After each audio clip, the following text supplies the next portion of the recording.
Hello everyone, आपको कल examination के लिए आपको अग्रिम बधाई, best of luck, all the best.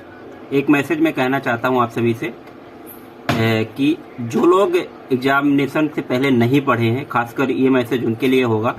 जो रिवाइज किए हैं, पढ़े हैं, उनके लिए भी होगा, पर जो नहीं पढ़े उनके लिए बहुत ज़रूरी मैसेज है कि आप एग्ज़ाम देने जब जाए ना, तो उस समय आपको सीरियस रहना है। पहला कंडीशन क्या है? सीरियस रहना है। आपने भले ही पूरे टाइम पढ़ाई नहीं की है, 6 महीने, 8 महीने, 10 महीने, जितना भी है आपने पढ़ाई नहीं किया है, लेकिन जब आप एग्ज़ाम देने पहुंच ही गए हैं, एग्जामिनेशन सेंटर पहुंच गए हैं, आपको सारे के सारे 150 क्वेश्चन जो मिलेंगे उन क्वेश्चंस के साथ मजाक नहीं करना है कि अरे यार मैं तो ऐसे ही देने चला आया हूँ, अरे यार मैंने तो पढ़ाई ही नहीं किया है। ठीक है, कोई दिक्कत नहीं है, लेकिन आप अगर वहाँ तक आ गए हैं, आप एग्जामिनेशन सेंटर तक पहुँच गए हैं, तो फिर आपको सीरियस लेना है ना? क्योंकि आप 3 घंटे उस समय कोई दूसरा काम और कर नहीं सकते हो। कर सकते हो क्या? बिल्कुल नहीं कर सकते हो। आप वहाँ इंगेज हो, आपको पेपर होगा सामने, आपके आंसर्स सामने होंगे, मतलब आपके अंदर, और क्वेश्चन सामने होंगे, कंप्यूटर होगा, उसके अलावा कुछ नहीं होगा, तो दूसरी बातों को सोचने से कोई फायदा है नहीं। तो इसलिए वहाँ पर बहुत मोटिवेट रहना है, अपने आप को पेपर देना है। मैं ये कह सकता हूँ, और उन लोगों के लिए खास ये मैसेज है जिनका नेट JRF 5-6 क्वेश्चन से रह जाता है। जब आप वहाँ सीरियस रहेंगे तो ये 5-6 क्वेश्चन ऑटोमेटिक सही होंगे, और आप फुल एफर्ट दीजिए, क्वेश्चन पढ़ने में ही दीजिए।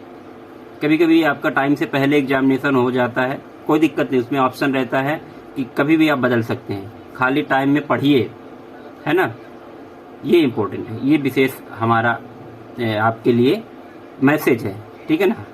जो लोग नहीं पढ़ते हैं, क्योंकि नेट का एग्ज़ाम इतना सीरियस कोई पढ़ता नहीं है, तो जो लोग सीरियस पढ़े हैं उनके लिए तो गुड एंड वेल है। अच्छे से आप एग्ज़ाम करके आइए, बहुत अच्छे से। आप अगर 70% तक आप पेपर 2 में कर ले गए, इधर आपका 30-35 क्वेश्चन सही हो गए, दैट मीन्स आप JRF हो जाएंगे, है ना? तो ये मैसेज है, और कुछ नहीं है। बाकी आप लोग सब जानते हैं। कंप्रहेंशन को थोड़ा ये करें, कंप्रहेंशन को लास्ट में कभी ना करें, कंप्रहेंशन को बीच में कर लें या शुरुआती टाइम के रहते कर लें, क्योंकि लास्ट में फिर बहुत भागा दौड़ी हो जाती है। तो कंप्रहेंशन करने के लिए, है ना?